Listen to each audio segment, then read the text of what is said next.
Well, good afternoon, everybody. It is 2 o'clock on the 12th of February, 2026. This is the State Building Code Council Legislative Committee meeting. So if you're in the wrong place, welcome. If you're in the right place, welcome as well. We'll start out with roll call, please. Tom Handy, Here. Todd Byerther, Here. Jay Arnold. Here. Ben let us know he was going to be trying to listen, but wouldn't be active until maybe after 2:30 if we're still going. Roger Haringa, Here. Shell Anderson, and Angela Haupt. Here. We do have a quorum. All right, very good. Is there anybody from the public that would like to introduce themselves? If so, raise your hand. Elizabeth? Elizabeth Torsky with Cascade Natural Gas. Thank you. Welcome. That is all I see. And I just wanted to make an announcement, throughout these discussions that we have with this small group, if anybody wants to be involved, that'll be your public participation part of it. So just raise your hand at any time. Unless I specifically say not to, but anyway. So that. Next on the agenda is to review and approve that agenda. It's Todd. I move to approve. Second. Been moved and seconded to approve the agenda. All in favor signify by saying aye. Aye. Aye. Aye. Any opposed? All right, the agenda is set. Next is to review and approve the minutes from February 5th. And we're on the website, and here they are.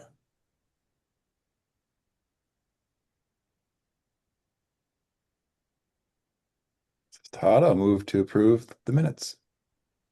Second. Been moved and seconded to approve the minutes. Any discussion? Hearing none, all those in favor signify by saying aye. Aye. Aye. Any opposed? All right, the minutes are hereby approved. Legislative update. Destin.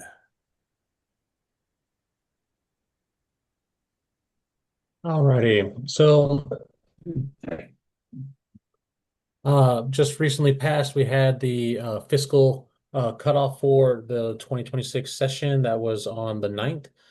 So bills that didn't make it past policy or fiscal committees are now considered dead. So you'll notice that the content of our high, medium, low, and monitoring bills sections on this tracking sheet is greatly reduced, and all of those that were on here are now moved into the dead bills category, which looks a little bit like a rainbow, and I'll explain a little bit further as we get down there. Just looking at here, just to remind everybody what kind of my color coding has been, is the if we have a bill number that's highlighted, as for example, the ESSB 5552, it is scheduled for a public hearing in the next couple of days. If we have a highlight in the status column, that is signifying that the status has changed from last week as compared to where this bill was. And then getting into the color coding of the dead bills section, anything that's a pink line is dead from our high priority list. A orange line signifies it's dead from our medium priority list. The yellow is dead from our low priority list. Green is dead from our monitoring bills, and a white line would signify it's dead from the other category. So moving back to the top of what we got going on here, we have the Wildland Urban Interface Bill, House Bill 1254, has moved to a House second reading. That one is still moving through its House of Origin and needs to pass out of there by the 17th. The HB 2381 is still sitting in the House Rules Review and needs to move out of its House of Origin by the 17th.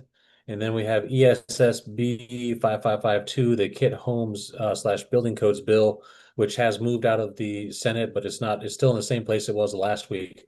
but it is out of its house of origin and in the or sorry, the chamber of origin, and is now in the House Local Government Committee. Pause there for comments, questions, discussion on high priority bills. Yeah, it looks like the Senate companion to 1254 was dropped. So Yeah. I think the language was identical. That was 6279. I believe so. Yeah, it didn't go anywhere in the Senate, so. Yeah. Tom, I have a question about that. Does that mean that, I mean, I guess speculation, but that means it might not have passed the Senate, or it might, what does that mean if they have a House bill and a Senate bill, and the Senate bill passes or is still alive, and the other one dies? Does that, it doesn't mean anything, does it, or does it? Sometimes Oh, what'll happen go ahead, is Tom. the one will just proceed, the other one they won't work on until it comes to the other house. So And if they just decided that since they were identical, we just let one of them proceed, then that might have been the decision they made on that. That's how I understand it anyway. If anybody else has a different these thought two on aren't actually companion bills either, even though they do contain the exact language in each one of them. And it's my understanding that if they both pass, get ready to pass through the House or Chamber of Origin, that one will maybe just stay there because they don't want to bring both of them over to do the same work twice in both chambers. So I think, Tom, you hit it pretty well on the head, but just want to point out that those aren't actually companion bills. They were introduced at different times.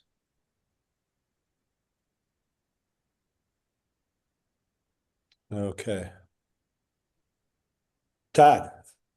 Thank you, Chair. I'm happy to give updates on 2381.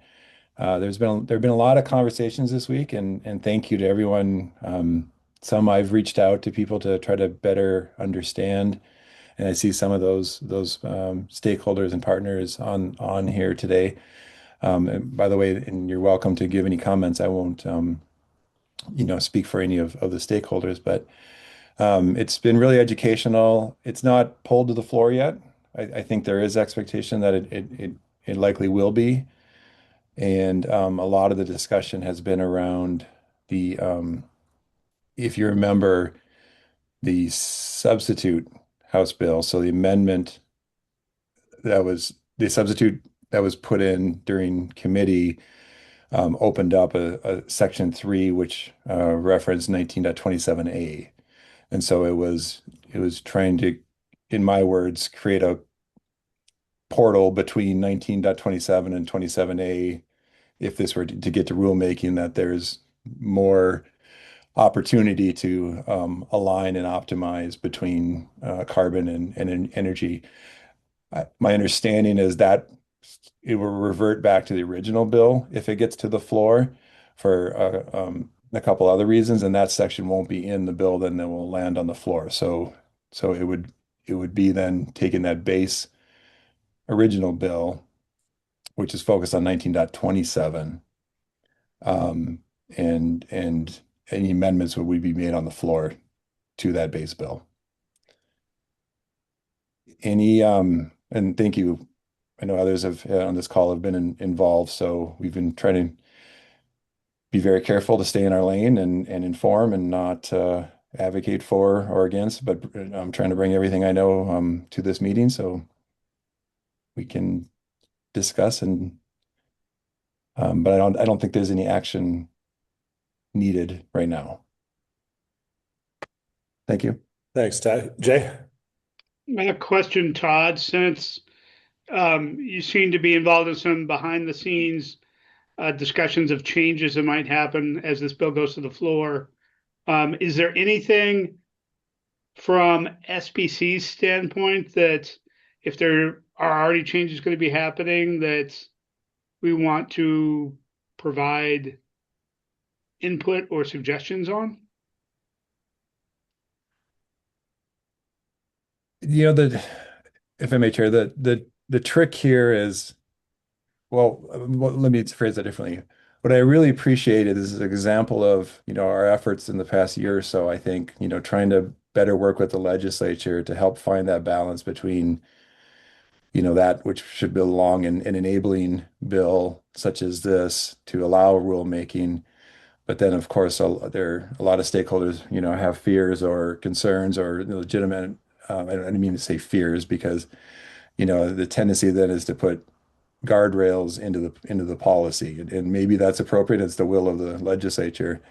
But in my mind, maybe because we're close to it, I think there are plenty of guardrails in the rulemaking process, especially in something like this that envisions, a full cycle, so multiple years where the legislature still could come in and fix anything if they saw rulemaking going in the wrong direction or in a different direction than they intended. So that was a long way to go, Jay, to your question. I think that a lot of the discussions have been on is this requiring any action in the energy codes? In my opinion, no.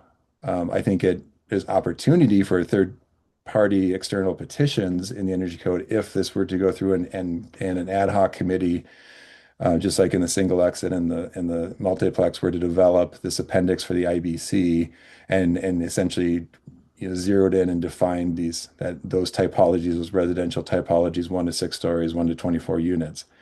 I could see the possibility that there might be some energy code petitions, but because this isn't referencing 1920 those will go through the normal process for the energy code tags.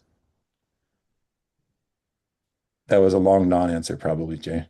Go ahead, Joe. Thanks, Tom. Yeah, I see two big challenges with this bill as it is currently written. And one is that it changes the energy code beyond the scope of the bill. It changes the section under the energy code that would allow any performance-based code for any size of building to presumably trade off embodied carbon for operational carbon. I don't know that that's the intent, but that's what is written as I read it in the bill. I think that's not the intent, and I think that would have big repercussions on the work of the Building Code Council. It also does not get rid of the 70% energy use reduction required in statute, but it puts some really strange rules in place that we'd have to figure out what they meant, and it's really unclear about how those two bits would intersect, both the 70% reduction and the ability to trade off energy reduction for embodied carbon in both codes. I think the other issue that I see with the current bill is it requires the local AHJ, as I read it, to accept the reports of whatever third party testing is paid for. And the way I read it, it doesn't allow the AHJ to reinspect or re-review anything that's been reviewed by the third party. Now, I don't think that's the intent, but that's the way it reads as I read it. So I think both of those are major issues with the bill that I don't know that they're the intent, but they're the outcome. And I think we could advise the legislature on those effects that may not be intended. Thanks, Shell. That kind of brings me. I had my interview for being on the council with the governor's office this morning, and that was kind of one of the things that we had discussed. There were two people on the call, and one of them was the governor's advisor on housing, and their performance code desires are pretty strong. And we did talk about that tension between the two things that you mentioned and the fact that there are so many bright people on the SBCC and the tags that I think they're kind of leaving it to us to figure out. So I hope we can do that. Go ahead, Angela. Yeah, so along the same lines as what Shell said, This is basically directing SBCC to create a mandatory appendix in which it requires us to create a section that would override all local authority, pretty much, on these structures. And it's the new section 2, number 5, where it says a housing system or plan certification recognized under this section shall be deemed to demonstrate compliance with the applicable provisions of the state building code and shall be accepted by local authorities having jurisdiction for purposes of permit review and inspection within the scope of the certification. That right there says that it doesn't give SBCC any leeway in saying this is a jumping off point. We're approving these ahead as to help jurisdictions. This is saying that if a recognized third party approves these systems, then the local jurisdictions have no authority to look at them, review them, or do anything with them. They are automatically stamped and deemed complete, and the local jurisdiction just has to deal with it. And I don't know that that's necessarily an SBCC issue, but it's basically that's what it's telling us as a council to do, is create an appendix that overrides jurisdictional authority, in my opinion. And I do see that as a major issue with this bill, as far as just what we usually do as a tag. So, just my opinion. Todd? You're muted. I am muted. Thank you, Angela. And I think there's agreement on that. You're right. What it says now, I think there's language that was offered that I anticipate if this gets pulled, that will be an amendment. I don't know how it works if it gets amended as it's on a floor amendment or they're able to change the original bill, but I think that has been cleaned up quite a bit. So let's anticipate that. And then Chell, the same. I know it's hard because we're looking at what it says now. The substitute House bill has that third section in there. The expectation is that it will not be in there when it comes back. It'll be the original bill that does not have that section 3 that amends 19.27A. So I think we can probably just save that discussion until we actually see that happen. And if that section is still in there, then that's important to talk about.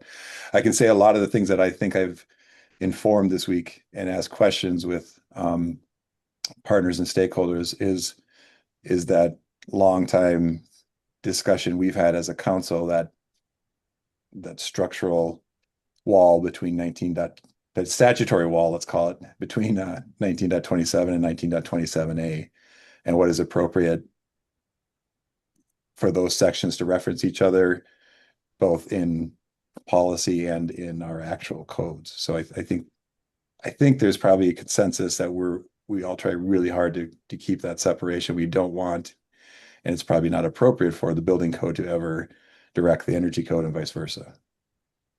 I'm trying to think of where there are exceptions to that, but so let me know if you can think of them. Thank you. Angela? Sorry, I had one more thing highlighted in the bill, and that was in section 7, where it says the State Building Code Council shall adopt section R406 of the International Energy Conservation Code. How does that work? Isn't that overriding our energy code? And how do we adopt that section and blend it into our existing commercial code, I guess, would be what I'm asking on that one. Thanks.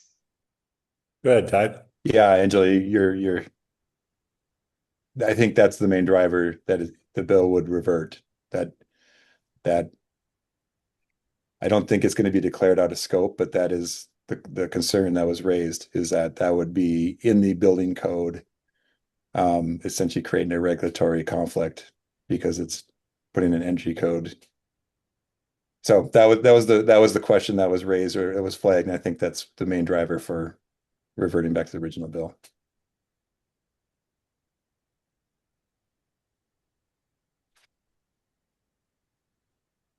Any other comments on this or anything else in this report? Go ahead, Todd. And I'll just say the other discussions were that the ERI pathway, which is referencing, was petitioned to the energy code tags and amended, and that is part of what I've learned from Chell and others. That's part of the package moving forward into CR 102 already. I don't think that's exactly what that specific section was asking, but Chell, please help Yeah. me. Yeah, within the bill, there's a thing that there's a line that says that the SBCC shall adopt the R406 from the IECC. And I think it's easy to confuse Washington's R406, which is an optional energy appendix, or not optional, but it's a menu of energy choices that you have to do more efficient envelopes or equipment or appliances or whatever. The R406 in the IECC that is directed to be adopted by the council is the IECC's version of the ERI HERS Rater path, which is not R406 in the Washington code. The ERI path is in the draft Washington code for 2024, but it's a Washington version that is based on site energy use, which is what the council decided and voted for a year-ish ago. So it would then bring in the gas preferenced R406 ERI path from the IECC instead of the ERI path that Washington worked on, the council voted to CR 102, and is more energy neutral and aligns with other Washington codes. In short, it would create a really low bar and move our energy code progress backwards for all residential projects that it applies to. It would be a much lower threshold of energy performance because Washington is well ahead of the rest of the country and that ECC on energy use, which keeps our energy bills low and means we don't have to build as much power generation as many other states that don't have as good of energy codes as we do. Happy to take any questions on that because there is confusion of what R406 means. Go ahead, Todd. Yeah, and what I conclude with is that it's, of course, the prerogative of the legislature if they want to put those compliance pathways in statute. My understanding of this bill, it's an enabling bill to go into rulemaking and start the public process, not dictating what those compliance pathways are. And so that would be an example where that's dictating a certain pathway is available. And that came up also the question of on a whole building LCA or operating emissions and embodied carbon, that is a reference in here that's a possibility, or in the appendix for these building types is very narrow, just very narrow scope. And then the question became, should there be any direction from the legislature to specifically do this compliance pathway, or can we keep that open for the council to start the public process? So just two examples. Thank you. Any other discussion on this or anything else on the list? Did you have more to report, Dustin? I was just going to run through and go over the medium priority bills. The HB 2228 Scissor Stairs bill has moved into the Senate Housing Committee, so that's in the opposite house. Moving to the low priority bills, we got SB 6026 residential development zones. Doesn't impact SBCC, but that one's moved to the Senate second reading. And it might pass out of the Senate. In the monitoring bills, all the bills that are left on here as alive have moved positions, but all these are not a direct impact to SBCC, and we're just keeping an eye on them. And like I said, we got a bunch in here in my rainbow section, which is pink is high priority bills that are dead, orange are medium priority bills that are dead, yellows are low priority, they're dead, green are monitoring, and white is other. And so we got a lot of movement from those bills down into that section. And as we move into weeks further, I'll remove that color coding and just leave it to the ones that continue to die, and we'll highlight those ones as they move into that list. And so that's all I have for this week's update. All right, any comments on that or the upcoming week? Well, next week.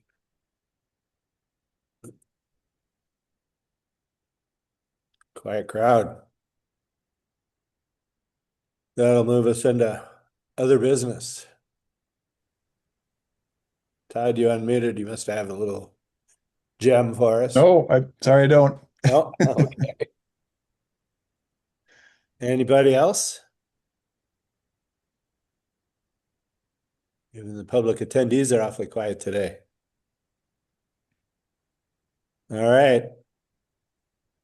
Well then, item number 6. Looks like committee action is required on this. That's to adjourn. Move to adjourn. Okay, well, I see some hands raising, so let's head out. We'll see you all. Thank you, everybody. Flip flop. Thank you. Thanks.